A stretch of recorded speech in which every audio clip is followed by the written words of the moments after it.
I faked having headaches to avoid S**x with my husband, then he caught me ignoring him on my phone. Sometimes you think you have everything figured out and then reality hits you like a freight truck.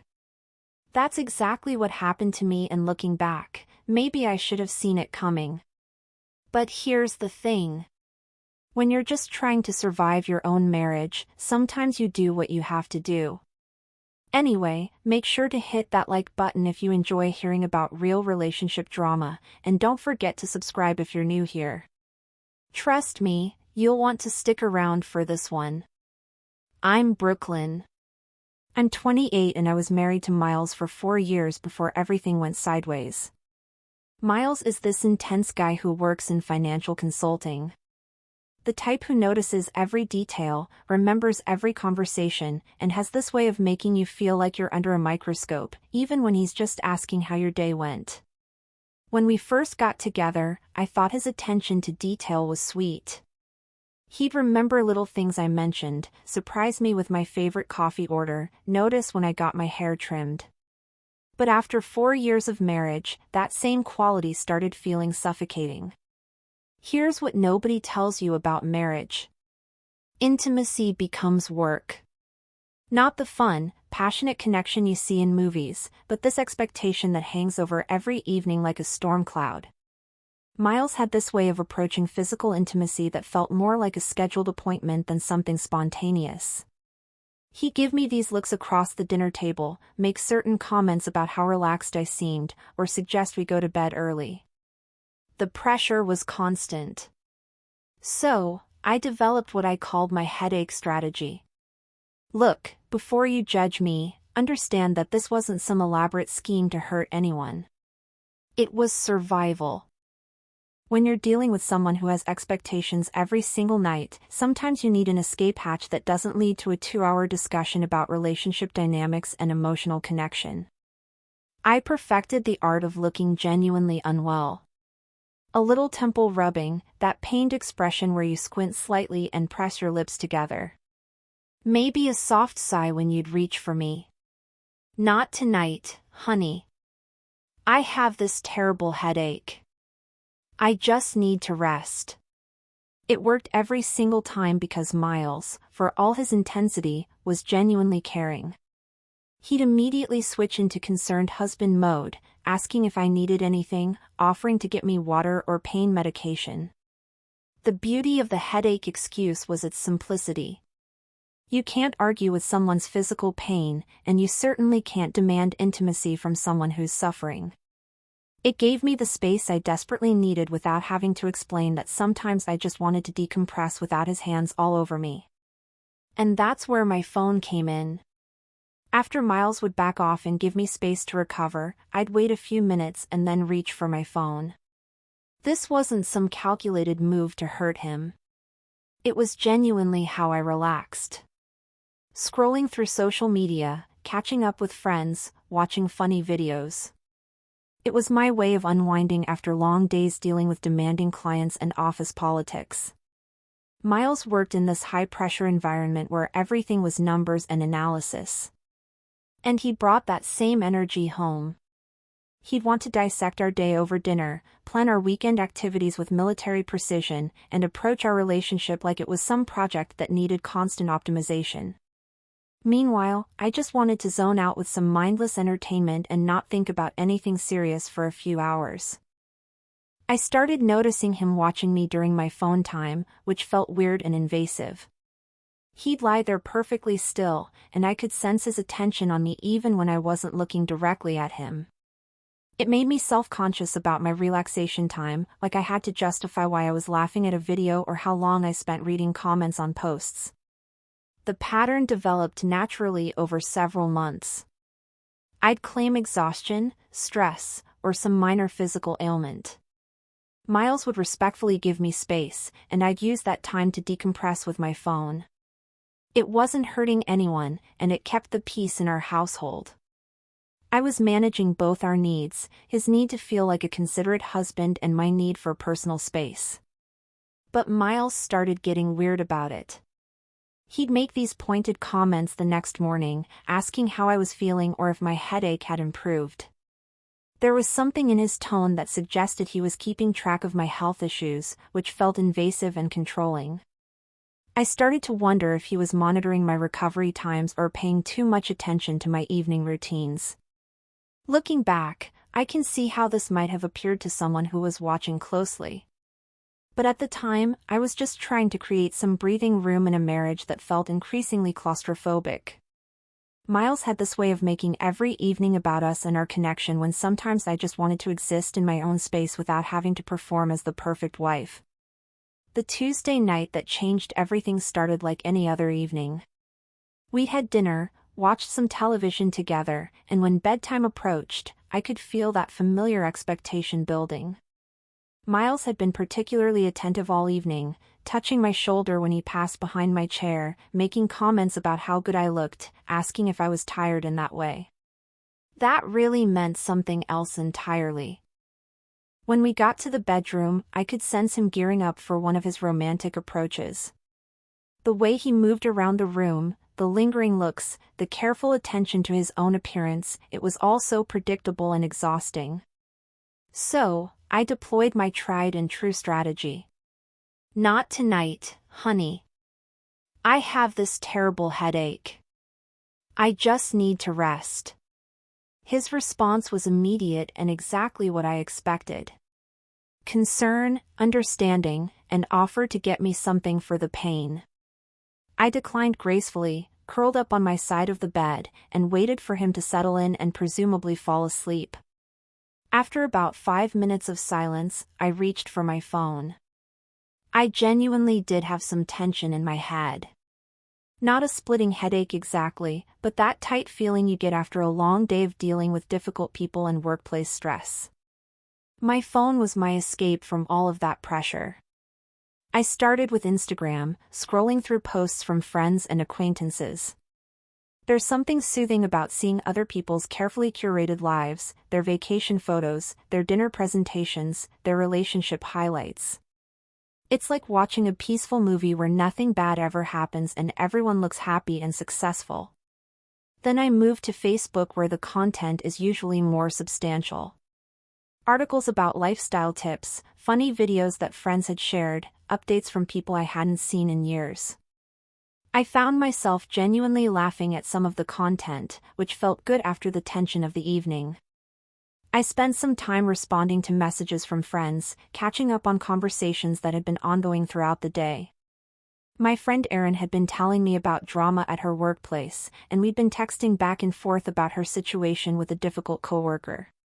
It was engaging and distracting in exactly the way I needed. Around midnight, I discovered this series of videos that had me completely absorbed. They were these short, funny clips about everyday situations that somehow managed to be both relatable and ridiculous. I found myself watching one after another, occasionally snorting with laughter at particularly clever moments. The whole time I was aware that Miles was lying perfectly still beside me. I assumed he was asleep, though he had this habit of being a very quiet sleeper, so it was hard to tell. I kept my phone on a low brightness setting and tried to keep my reactions quiet out of consideration for his rest. What I didn't realize was that Miles was wide awake, timing my phone usage and building some kind of case against me in his head. The idea that he was lying there monitoring my recovery time and cataloging my activities feels creepy and controlling now that I know about it. At the time, I was just enjoying some peaceful entertainment after claiming I needed rest. When I finally put my phone down around 12:30, I felt relaxed and ready for sleep. The tension in my head had eased. My mind had stopped racing through work problems and relationship pressures. And I was in that pleasant, drowsy state that comes from being genuinely entertained. Mission accomplished. I'd successfully managed both my need for space and Miles's need to feel like a caring husband. The next morning, Miles asked how I was feeling with this tone that seemed loaded with something I couldn't quite identify. When I said I was much better, he made this comment about how quickly I'd recovered that felt pointed and suspicious. I started to get the sense that something had shifted in his perception of me, though I couldn't figure out what. Over the next 2 weeks, I continued using my established strategy when I needed space from his romantic expectations. Each time, I noticed Miles becoming increasingly cold and distant in his responses. Instead of the immediate concern and understanding I was used to, he'd give me these long looks that felt judgmental and calculating. Thursday night, 3 days after the headache incident, I tried a different approach. When Miles made his evening moves, I told him I was exhausted from work and just needed to cuddle and go to sleep. This felt like a reasonable compromise. Physical closeness without the pressure of intimacy. But even this modified version of my boundary setting seemed to annoy him. He agreed to just cuddling, but his body language was stiff and resentful. After about 10 minutes of awkward snuggling, he rolled away to his side of the bed with this dramatic sigh that felt accusatory. I waited until I was sure he was asleep, then reached for my phone to decompress from the weird tension he'd created.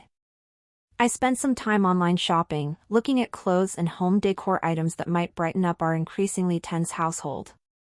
Then I got into a lengthy text conversation with Carson, a friend from college who always had interesting stories about his dating adventures in the city. Saturday brought another attempt at intimacy from Miles and another need for space from me.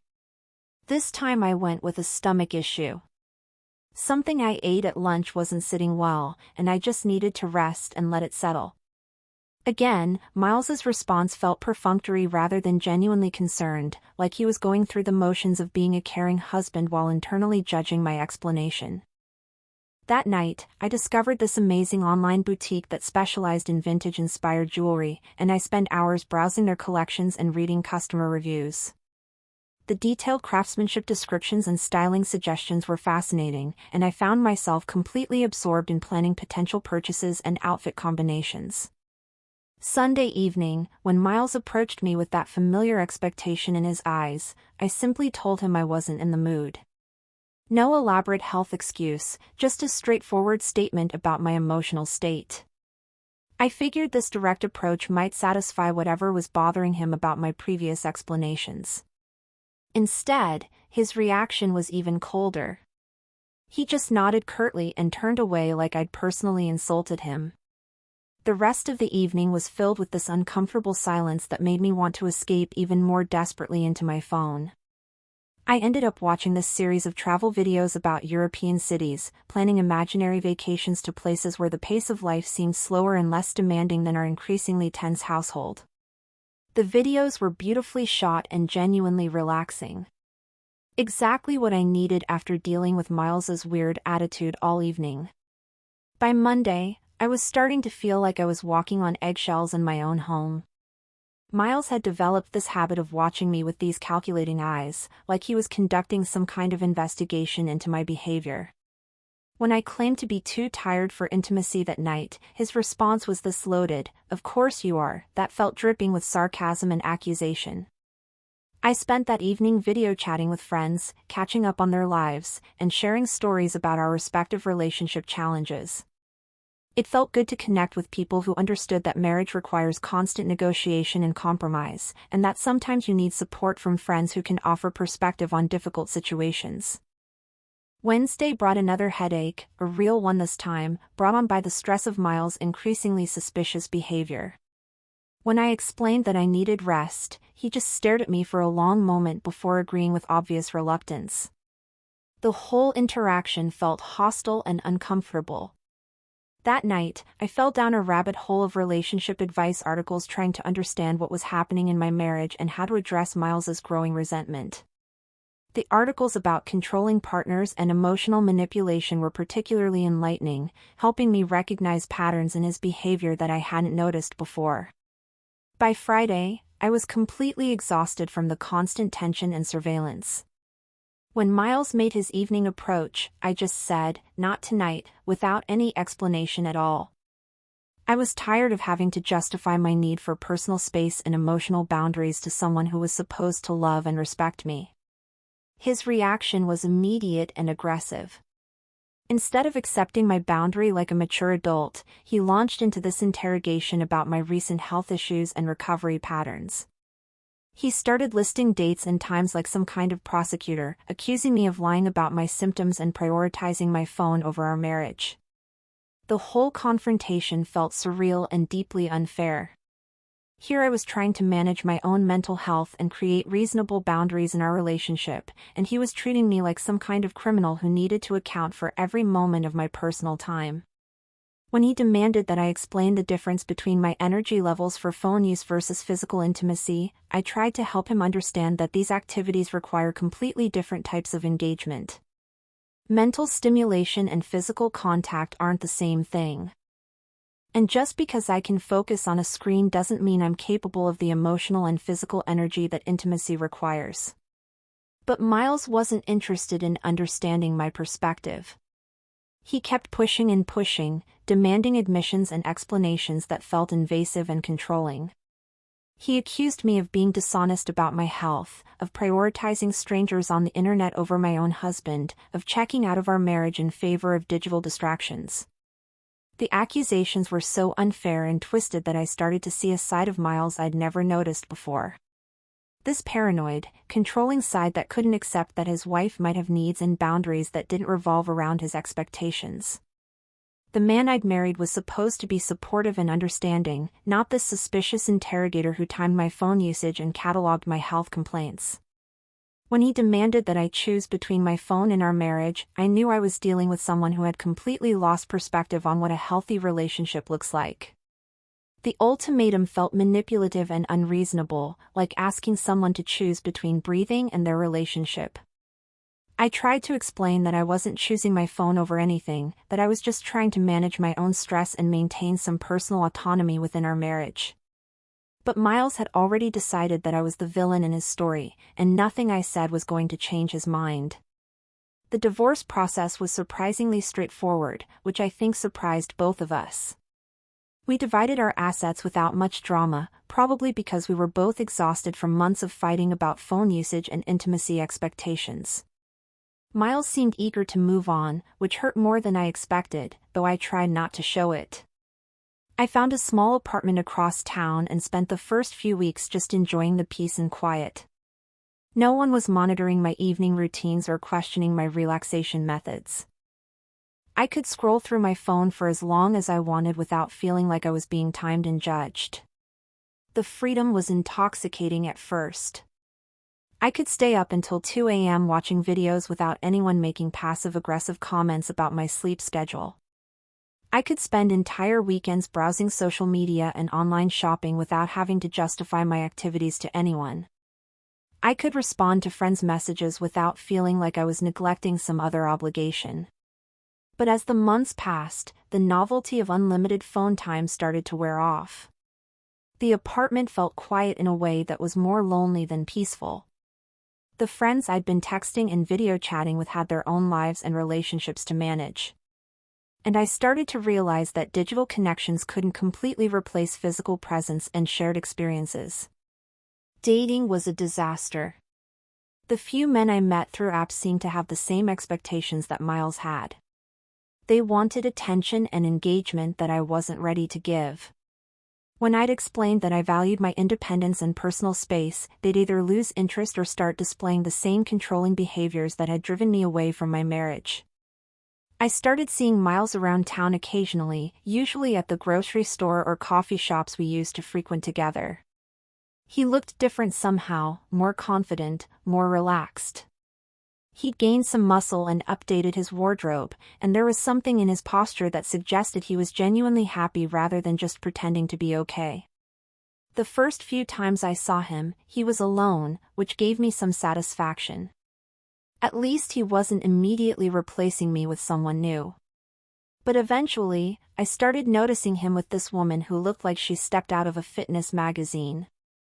She had this natural glowing appearance and seemed genuinely engaged with whatever Miles was saying, laughing at his comments and touching his arm in that casual, comfortable way that suggests real intimacy. Watching them together was more painful than I expected. She gave him the kind of focused attention that I'd always found exhausting to maintain. When he spoke, she listened with her whole body, making eye contact and responding with genuine interest. When he made jokes, she laughed like she actually found him funny rather than just being polite. I found myself analyzing their interactions, looking for signs that she was just putting on an act or that Miles was performing for her benefit. But their connection seemed authentic in a way that made me question whether I'd ever really engaged with him at that level. Even in the beginning of our relationship, through mutual friends, I learned that Miles had joined some kind of recreational sports league and was apparently thriving in the social environment. People described him as funny and charming, which confused me because the Miles I'd been married to was intense and demanding, not the life of the party. I started to wonder if I'd been living with a version of Miles that only existed in response to my own behavior. Maybe his intensity and neediness had been reactions to my distance and disengagement. Maybe the controlling behavior I'd experienced had been his desperate attempt to connect with someone who was constantly pulling away. But then I'd remember all those evenings of feeling suffocated by his expectations. All those times he'd made me feel guilty for needing space, and I'd convinced myself that I'd made the right choice. A healthy relationship shouldn't require you to sacrifice your personal autonomy and mental health management strategies. 2 years after our divorce, I'm still living in the same small apartment, still scrolling through my phone for hours every evening, still struggling to form meaningful connections with anyone. The freedom I'd fought so hard to protect feels more like isolation now. And the digital connections that once seemed so important feel shallow and unsatisfying. I see posts from Miles and his girlfriend on social media sometimes. Hiking trips, dinner parties with friends, casual moments that look genuinely happy and connected. They seem to have the kind of relationship I always claimed to want, but somehow never managed to create with him. My own social media presence has become increasingly bitter, though I try to disguise it as humor or social commentary. I post articles about the importance of personal boundaries and independence in relationships, memes about men who can't handle strong women, and passive-aggressive quotes about knowing your worth. The irony isn't lost on me that I'm now more obsessed with my phone than ever. But instead of using it to escape from relationship pressures, I'm using it to avoid facing the loneliness and regret that fills my apartment every evening. I tell myself that I'm better off without someone who couldn't respect my needs and boundaries. But the words feel hollow, even as I think them. Sometimes I wonder what would have happened if I'd tried to explain my needs more directly instead of relying on strategic health complaints. Maybe if I'd been more upfront about feeling overwhelmed by his romantic expectations, we could have found a compromise that worked for both of us. But then I remember how he reacted when I finally was direct with him. How quickly he turned into this suspicious, controlling version of himself. Maybe some people just aren't capable of understanding that their partners need space and independence to maintain their mental health and personal identity. I've learned to spot the warning signs early in potential relationships now. Men who expect too much attention, who question my phone usage, who seem needy or demanding. I protect my boundaries more fiercely than ever, which means I'm still single and likely to stay that way. The truth is, I got exactly what I wanted. Unlimited phone time, complete personal autonomy, no one questioning my evening routines or monitoring my recovery times. I can scroll through social media until dawn if I want to watch videos for hours without anyone making comments about my priorities and maintain my digital connections without feeling guilty about neglecting anyone's emotional needs. So why does it feel like I lost everything that actually mattered?